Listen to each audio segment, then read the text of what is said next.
Barakatuh. Assalamualaikum warahmatullahi wabarakatuh. Sampurasun. Hari ini saya buka bersama di Desa Andir, Kecamatan Bale Endah.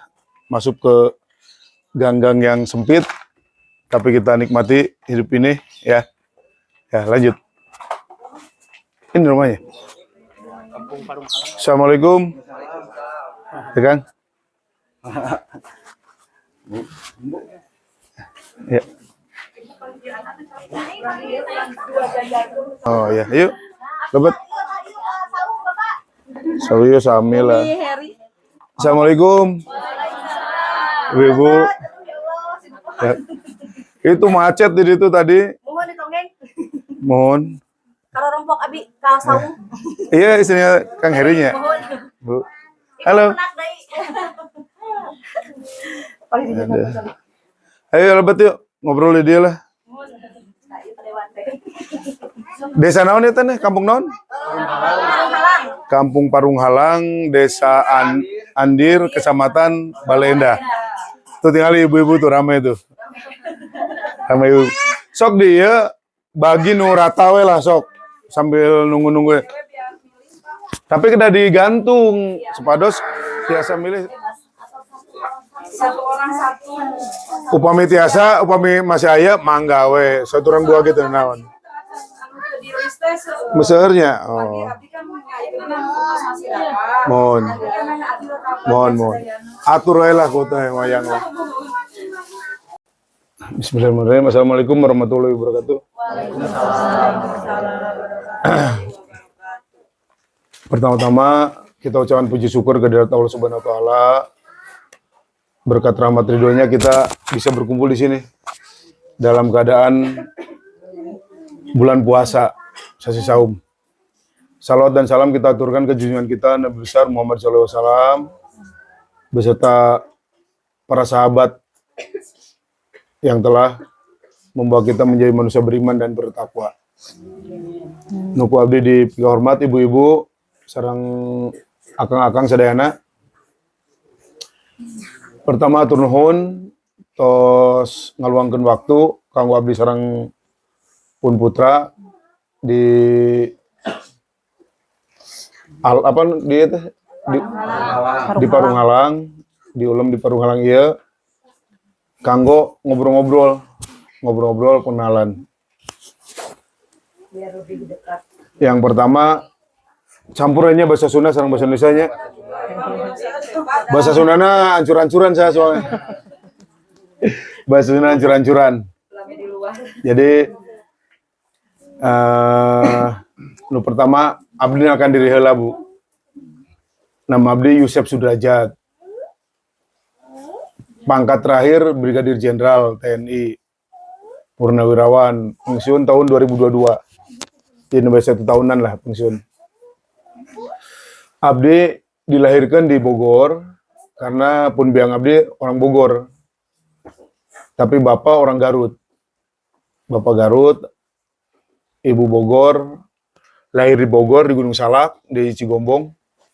Terus numpang lahir unggul. Udah lahir di Candaka, Jalan Manado. Jalan Manado 012 Bandung. Karena kebetulan bapak saya juga soldadu.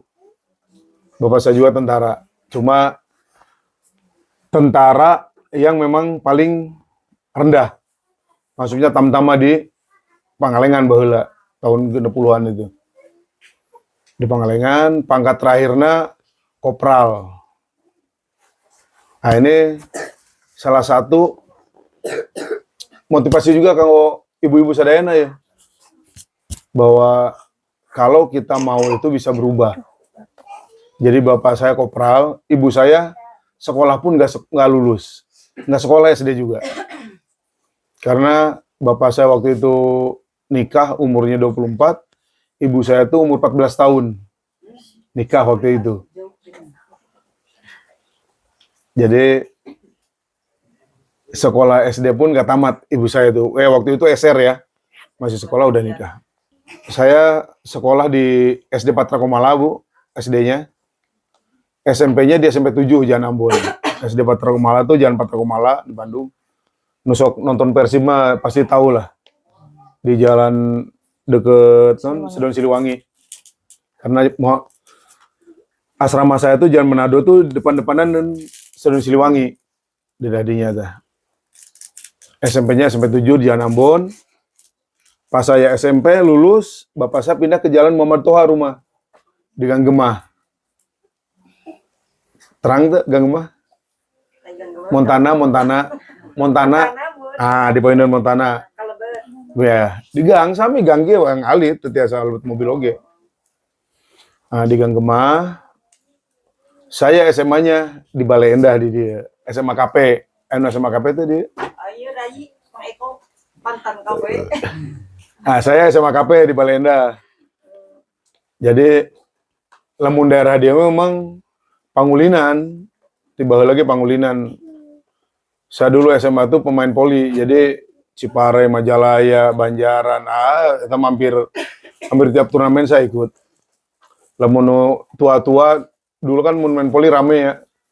Pasti main poli itu rame baheula mah. Beda jeung ayeuna. Supporterna rame, pemain poli nage ya. Jadi lamun masih ingat aya si Thompson, si Abeng, di situ si Ucup di dia kan, Dadan tinggi itu teman-teman saya tuh. Lamun di Dekolot tuh si Dedi Bule, Prita, itu teman-teman saya semua tuh. Si Asep Maghrib, Asep Jombi, itu teman saya, teman main-main semua. Setelah SMA saya masuk pendidikan di Magelang. Masuk ke Akademi Militer, Bu. Alhamdulillah. Dari KP itu lulus tahun 80, pertamanya tahun 80 tuh SMA itu lulus. Sampai sekarang lulusan 2022, yang masuk Akademi Militer cuma saya sendiri. Belum ada lagi. Banyak yang daftar tapi rata-rata gagal. Yang kalau masuk Tamtama Bintara banyak. Masuk Akademi Militer hanya saya sendiri sampai sekarang. Terus saya tugas di Aceh, kurang lebih 20 tahun, Bu, di Aceh. Di Ambon kurang lebih 3 tahun, di Papua 2 tahun, di Bali 2 tahunan, selebihnya Bandung, Jakarta. Jadi saya tugas tuh kurang lebih 34 tahun, 25 tahun di daerah operasi. 25 tahun di daerah operasi, Ibu-ibu. Makanya bahasa saya, muka saya, beungeut urang jadi siga lain orang Sunda. Bahasanya juga udah tegel lain siga orang Sunda. Makanya saya kalau ngomong Sunda malu. Dikiranya, Bapak bukan orang Sunda ya, baru belajar bahasa Sunda ya katanya. Padahal saya asli orang sini. Karena memang bahasa itu, logat itu akan terbiasa dengan lingkungan, Bu. Karena di Aceh, udaranya, minumannya, bahasanya, di Medan, ya udah jadi seperti ini. Terus saya punya istri 1, sampai sekarang 1, alhamdulillah.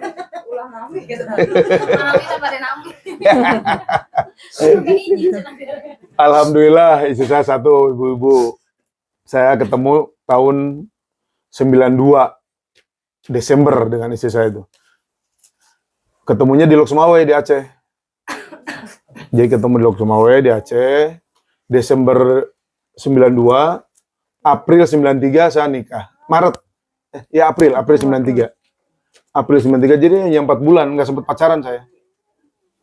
Jadi saya begitu kenal, ketemu, ngobrol-ngobrol, kata istri saya, kalau sungguh-sungguh datang aja ke orang tua, katanya. Langsung saya datang ke orang tuanya. Orang tuanya di Medan, karena istri saya waktu itu kerja di Telkom di Lok Sumawe.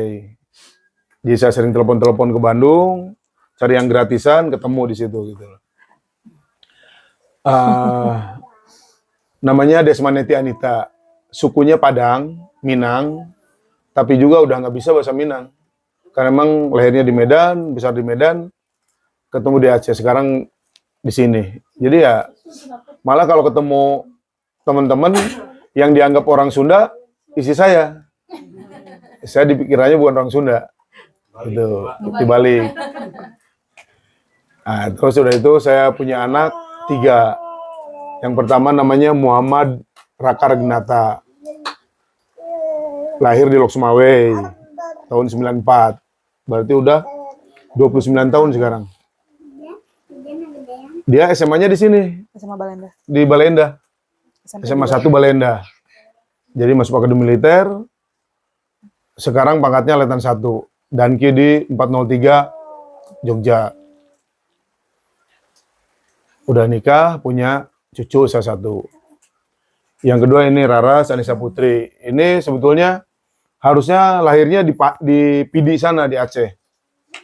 Waktu hamil besar, saya ungsikan ke Waas karena bapak saya dari Gemah pindah ke Waas di sini, dekat di Pamengpeuk situ. Pindah ke Waas, jadi lahirnya di Sariningsih, dari Sariningsih Bandung. Jadi lahirnya tidak ditungguin oleh saya di Aceh, istri saya lahir di sini lahiran. Yang ketiga namanya Muhammad Rizky Ananda Sudrajat. Dia lahir tahun 2001 di Sumedang. Itu juga karena saya dulu tugas di Sumedang. Saya Sumedang tapi saya berangkat ke Aceh, tugas di Aceh. Jadi saya berangkat tugas itu istri saya hamil 4 bulan. Begitu saya kembali, anak saya udah bisa jalan, udah bisa lari. Ya itulah tentara. Jadi begitu saya datang, tugas operasi itu 2 tahun, pulang ya si anak saya tuh udah bisa lari, udah takut sama saya, dikiranya orang lain. Nah itu sekarang lagi pendidikan di Akademi Militer tingkat 3, setahun lagi insya Allah jadi letnan juga. Buka aja di channel YouTube Kang Baraya Kang Yusef, itu saya. Baraya Kang Yusef. Itu banyak udah channelnya. Jadi itu saya gitu. Saya hanya mengangkat kehidupan sosial yang paling bawah. Mulai pemulung, apa saya angkat semua. Ojol, saya di ojol pun jadi jadi dewan penasehat di ojol. Kenapa saya seperti itu? Saya ingin kalangan bawah ini jangan terima nasib seperti gitu aja gitu loh. Ah udahlah gini aja, asal makan aja. Enggak Bu. Kalau saya lihat autobiografi para pejabat pemerintahan, orang-orang sukses, mulai Pak SBY, Pak Soeharto, semua awalnya itu dari orang kalangan bawah. Pak SBY itu bapaknya Dan Ramil. Pak Soeharto juga sama, orang kalangan bawah. Hampir semua dari kalangan bawah, cuma dia mau berjuang. Keluarganya mau mendorong. Ya saya kehidupan, makanya kalau saya datang ke rumah, ke gang-gang gini, saya udah terbiasa, memang rumah saya dulu di gang juga. Di gang Gemah itu ya gang. Di gang, ya rame-rame gini. Kalau lagunya si Ida Rayona itu apa? Yang kelinci. Ah, ini kan kayak gang yang kelinci nih. Sepi, begitu ada ayah naon? Ayah jualan, asik kasih laru kan. Pas adan leungit kabeh rasup kan. Gang kelinci harus berubah, Bu. Berubah dari siapa? Dari ibu, Bu. Ibu. Yang pertama dari ibu. Saya cerita sedikit tentang ibu saya. Ibu saya tuh tamat SD aja tidak. Saya SMP nakal, SMA juga karena main poli kemana-mana. Pulang tuh kadang-kadang pulang juga, kadang-kadang pulang, kadang-kadang nggak pulang. Karena kalau udah main poli di Majalaya, di Cigentur sana, di Pangalengan, sama nginep kan. Dulu kan nggak ada telepon. Dulu nggak ada telepon. Jadi orang tua ya hanya kekuatan doa aja dia. Sehingga kalau saya pulang malam, mau jam 11, mau jam 12, mau jam 1, jam 3, selalu ibu saya yang buka pintu. Selalu ibu saya yang buka pintu sambil pakai mukena. Apalagi satu lagi, sambil nangis. Terus, sampai terus saya tugas, saya jadi Danki, Danton, Danki, Danyon, Dandim. Nah, pada saat saya Dandim, saya cuti pulang ke rumah di sini, datang ke orang tua, baru saya tanya. Saya tanya, Mah, Dulu nggak berani sananya, waktu saya masih muda nggak berani sananya itu, gitu loh.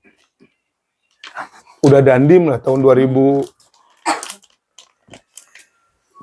kalau nggak salah. 2007 baru saya tanya, wah, kunaon sih mama nuju alit sampai besar, kalau pulang main jam berapapun pasti mama yang buka pintu, pasti mama yang lagi pakai mukena, pasti mama lagi nangis. Kunaon? Jawabannya hanya satu. Mama orang nggak punya sekolah gitu lulus SDG. Nu bisa kan ngadoakeun anak-anaknya. Bayangkan. Saya 5 keluarga, Ibu. Saya paling besar. Yang kedua perempuan, sekarang di Bogor. Yang ketiga laki-laki, Dudi, namanya Ani, Dudi, Dadan, Iwan. 5 keluarga. Seorang kopral, ibu yang tidak pernah sekolah ya. Kekuatan doa ibu. Saya pensiun jenderal.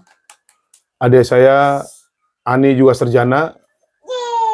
Suaminya juga pengacara. Yang ketiga Dudi Rustandi itu kapten sekarang. Tentara juga, maksudnya Bintara. Masuk Habri nggak gagal, tapi masuk Bintara, kapten. Yang keempat Dadan juga, sarjana sambil kuliah. Sambil kerja, sambil kuliah. Sampai dia sarjana, S2. Yang kelima di Amerika. Dia kerja di sana. Dari seorang kopral, ibu yang tidak sekolah. Hanya kebutuhan doa itu, Bu. Jantan, itu riwayat hidup saya. Berikutnya masalah politik. Saya baru belajar politik, Bu. Baru masuk ke politik praktis setelah pensiun. Saya masuk di PAN. Tapi bukan berarti saya tidak pernah belajar politik, karena memang politik itu diajari dari zaman saya pendidikan di Akademi Militer. Makanya saya masuk politik ini ingin mengabdi, Bu. Ingin beribadah. Makanya saya tekankan sama Raras, kalau mau masuk ayo bareng, tapi jangan sampai korupsi. Korupsi itu hal yang sangat tidak baik, Bu. Yang rusak negara, rusak ibu-ibu semua. Niat yang baik ini, saya ingin mulai kita lakukan dengan jalan yang baik juga. Sama dengan sholat lah. Sholat itu kelakuan kita atau ibadah kita yang sangat baik, tapi diawali dengan wudhu dengan yang baik juga. Udah niat, pelaksanaan juga baik. Kalau wudhu tuh pakai air suci dan mensucikan. Kopi air suci enggak? Kopi suci, tapi tidak mensucikan. Boleh diminum kopi kan? Teh, kopi boleh minum.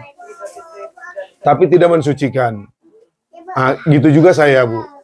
Saya masuk politik, kita awali dengan jangan sampai melaksanakan money politik. Kalau saya udah melaksanakan money politik, berarti saya udah kotor. Saya sendiri udah kotor, udah nggak bener. Saya udah membayar ibu-ibu untuk ngambil suaranya. Ini yang udah dilakukan oleh hampir semua di setiap 5 tahun sekali. Ada serangan pajar lah bilangnya kan. Hanya dikasih 50.000 kan. Kasih 100.000 satu amplop. Tahu-tahu nyolok itu. Artinya ibu dibayar hanya segitu. Hak ibu itu luar biasa, Bu. Hak ibu sebagai manusia bebas, punya hak untuk memilih pemimpin yang benar, itu luar biasa. Jangan mau dibayar dengan uang segitu.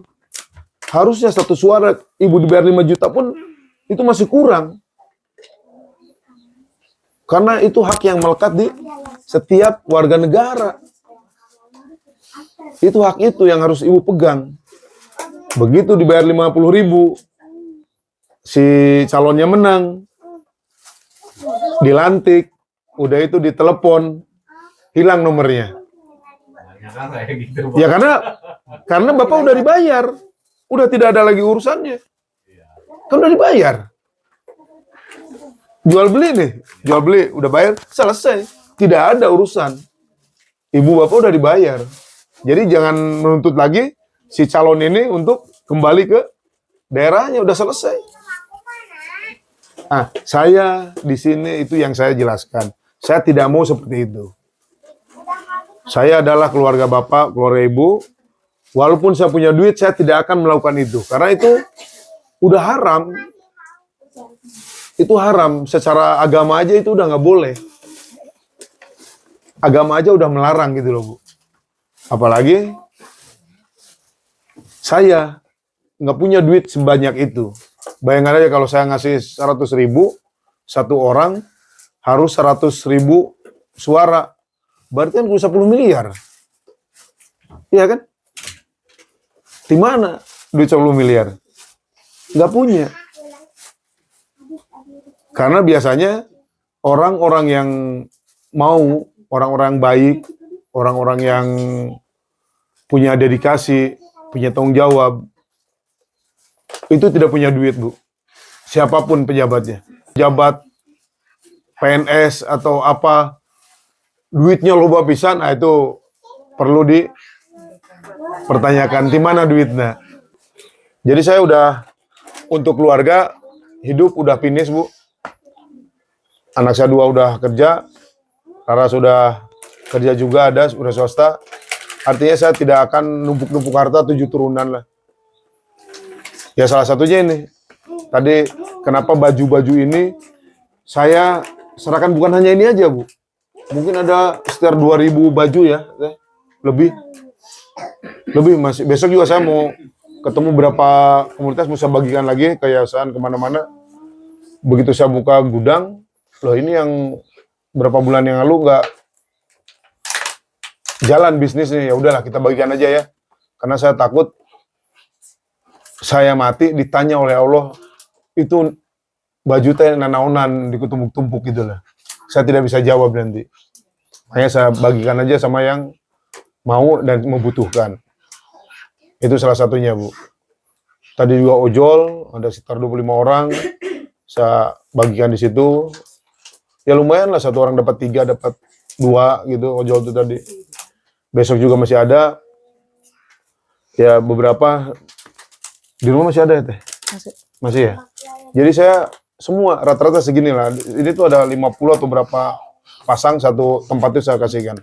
Apa ya, intinya buat saya mah support aja, karena anak muda itu sekarang harus maju gitu. Jangan diem aja di rumah, karena kan suara anak muda sekarang yang didengar ya. Karena apa sih, ide-ide yang ada di Indonesia sekarang tuh milenial semua. Kalau orang tua mah udah bukan.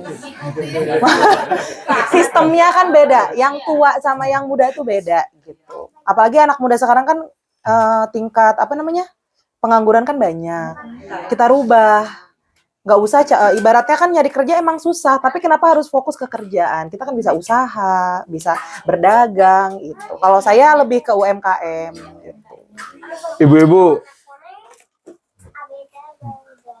anak saya ini, saya tidak ngajari. Ya ngajarinya dari kecil ya memang. Nggak sengaja kita ajari waktu SMA, misalnya di SMA mana? Pribadi. Suci. Pagi-pagi itu neneknya waktu itu. Karena saya dengan istri saya kan kadang-kadang di Ambon, tugas di Papua, tugas di Aceh. Anak kan di sini. Dia diajari cari duit. Jadi kalau sekolah itu bakal dikasih nasi, kasih apa, ditambah lagi bahwa apa ya yang dia makan itu bawa 10 atau 15 biji. Sampai sana dia jual sama teman-teman. Itu dari kecil. Ya. Sehingga sekarang juga ini Raras ini kalau mulai dengan temannya pakai medsos itu udah dibuka aja penjualan open order lah. Mau risol, mau macam-macam. Dia buat sendiri, Bu. Dia buat sendiri. Jadi itu yang saya lakukan gitu loh. Sehingga saya ninggalin dunia itu udah nggak khawatir. Dia udah bisa hidup gitu loh. Dia udah bisa hidup. Dia jualan pakai online. Teman-temannya semua pada ngorder semua. Nah itu yang dilakukan. Jadi ayo semua belajar apa, banyak cara yang dilakukan lah. Kalau ibu-ibu ini suaminya kerja, ya ibunya juga harus produktif. Lain ngarumpi wungkul. Harus produktif, Bu. Bantu suaminya. Karena memang ya bukan mengecilkan arti ya. Di Bandung ini mungkin UMR itu hanya slogan aja. Banyak kerjaan yang di bawah UMR. UMR. Erek nuntut UMR perusahaan atau mampu. Terus mau nuntut terus dia keluar tapi sadar akhirnya ya udahlah dengan seadanya aja maulah. Bener. Ya itu makanya ibu-ibu harus produktif. Gitu, Bu. Nanti ya belajarlah serasa apa yang bisa. Banyak nih ini. Saya mah jualan seblak Bu dulu zaman tahun 2013 kan seblak belum rame ya. Seblak pertama tuh di Balenda tuh yang rame tuh di Waas. Sekolah saya di Jalan Suci di Bandung. Saya bawa seblak belinya 3.000 dijualnya 15.000. Iya. Iya, sekolahnya jam 7, jam 5 udah ngambil seblak. Bawa ke sekolah. Iya.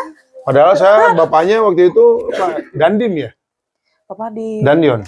Iya, Di saya Aceh. SMA di enggak, SMA? udah di Papua. Oh, Di Ambon. Asop saya di Ambon. Di Ambon. Saya asop di Ambon. Anak ya dia belajar itu gitu loh. Dari kecil jangan malu. Jadi yang halal itu jangan malu, lakukan saja. Betul. Yang tidak halal, yang haram, korupsi itu yang harus malu gitu loh. Nah itu harus dirubah lagi sekarang hidup seperti itu. Sekarang orang korupsi tidak malu. Pakai baju oranye, ketawa-tawa, senyum-senyum, dadah, gitu kan. Itu kan geblek gitu loh. Udah ngerampok negara, dia senyum-senyum, dadah. Baju oranye itu kan. Nah itu yang harus budaya itu yang harus kita gali lagi. Malu untuk melakukan hal-hal yang tidak halal gitu loh. Jangan malu, kecil-kecil jualan itu. Masalah ekonomi itu bumerang, ibaratnya jadi kehancuran rumah tangga juga gitu. Kalau saya sih lebih UMKM karena anak muda sekarang kan banyak banget yang nganggur tapi nggak mau usaha. Kalau nggak mau itu antara nggak mau sama nggak tahu. Nah di saat nggak tahu itu dikasih tahu apa aja sih yang harus dilakuin. Gitu Ibu. Jadi kayak AA-nya gitu kan, AA-nya bingung.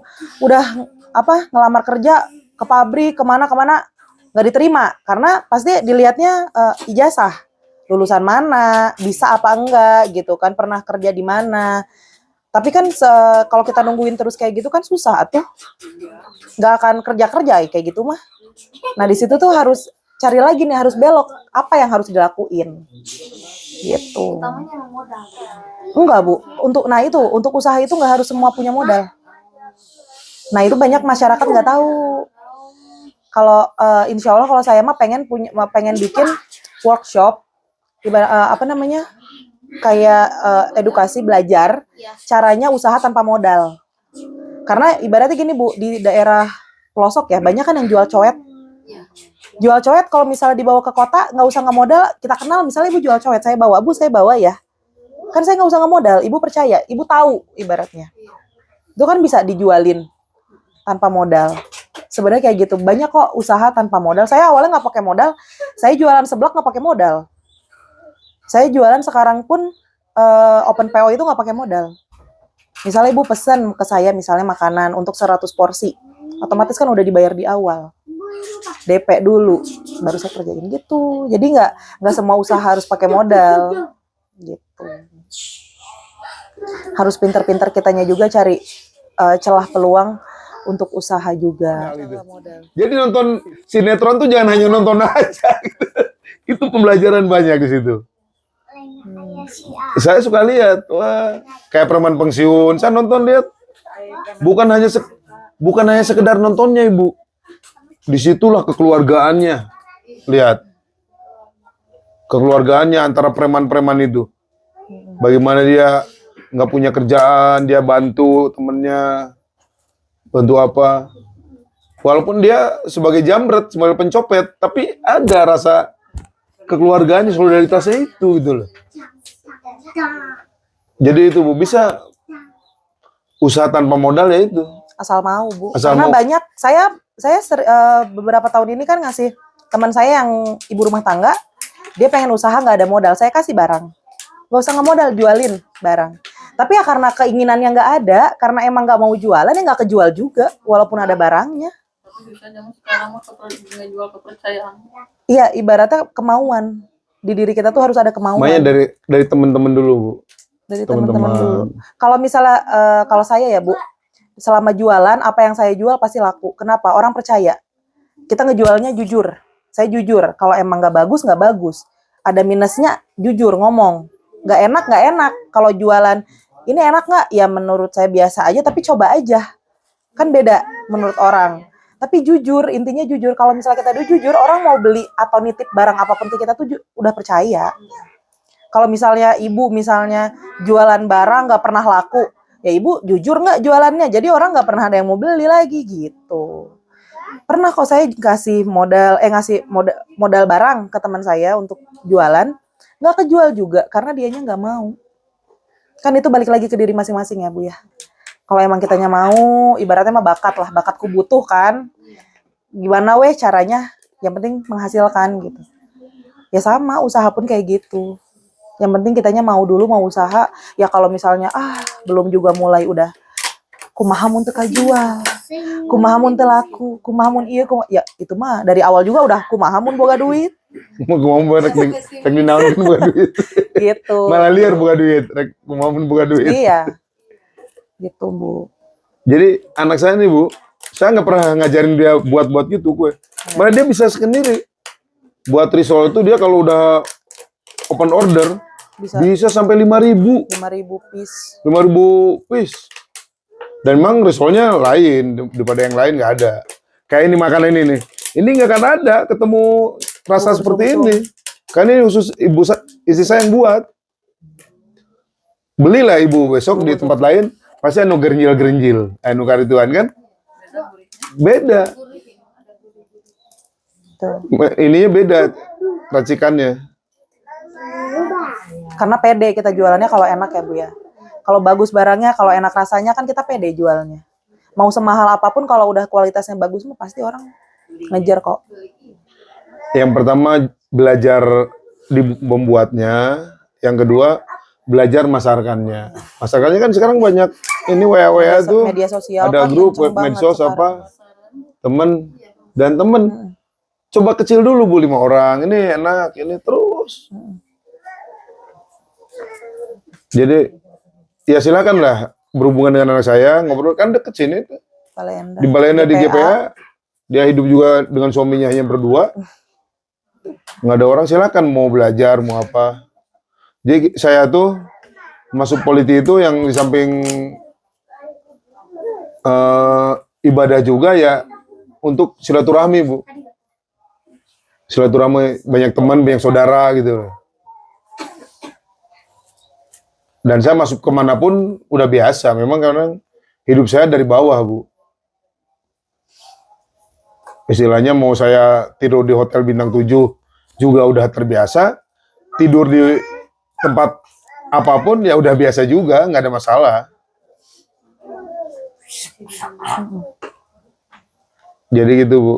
Yang jelas kalau Raras nanti jadi anggota DPR, yang nyetelnya tetap saya.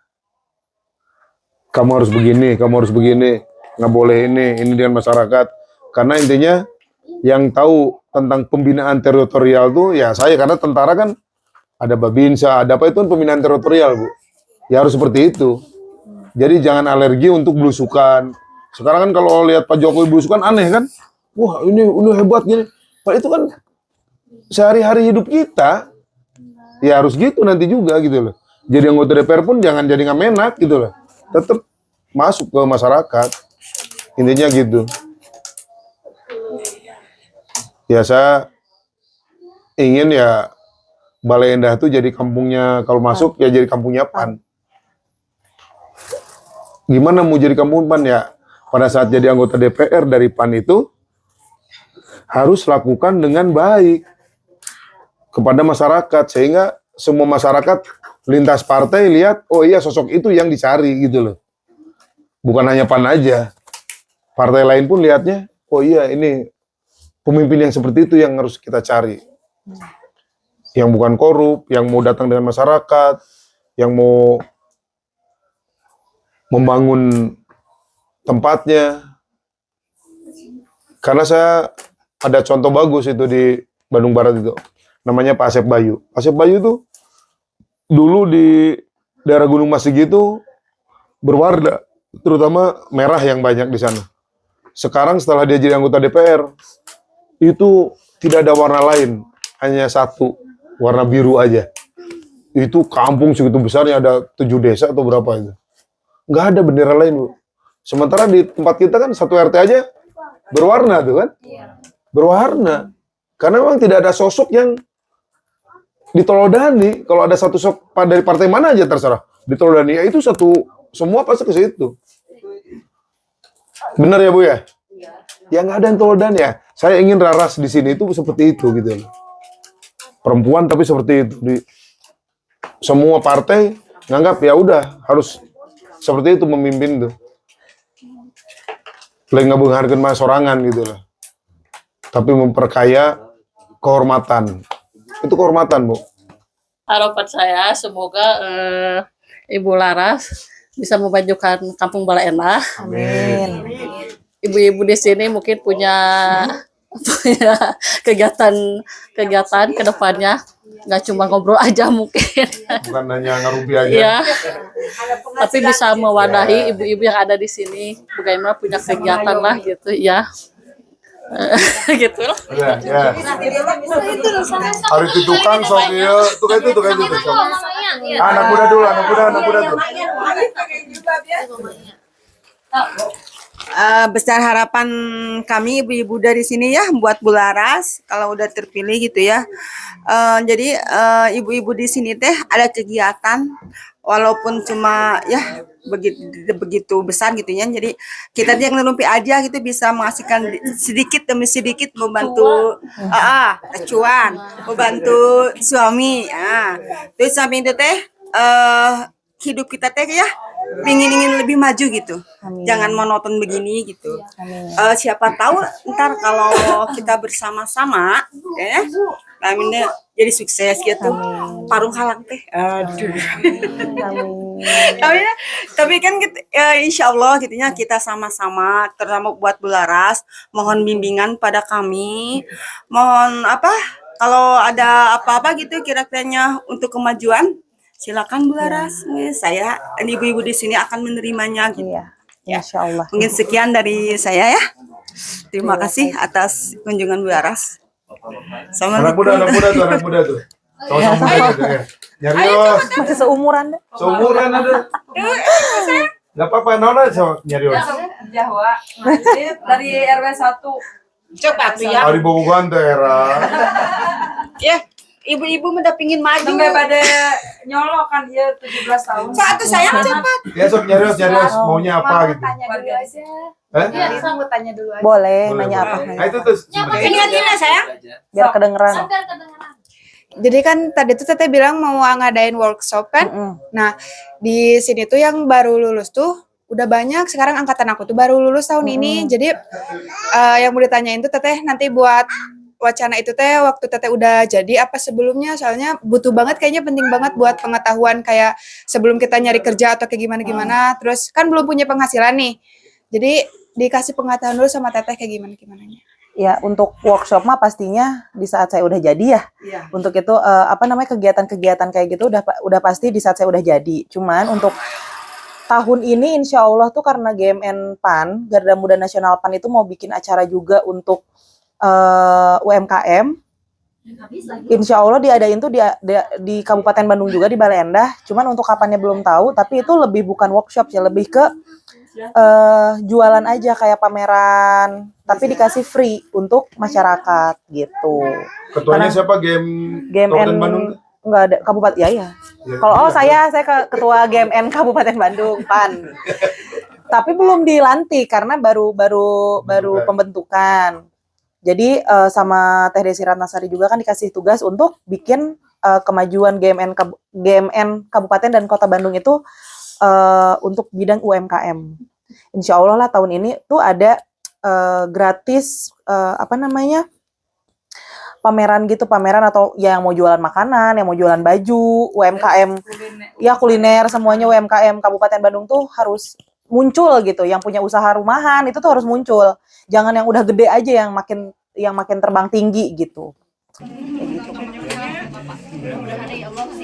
Ibu, ya amin, amin, amin, amin, amin. Ini anak muda nih. Nun. Sama dulu tuh.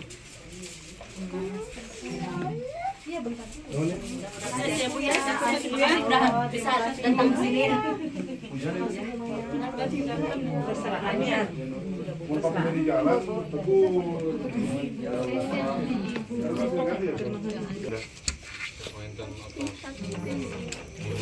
ya,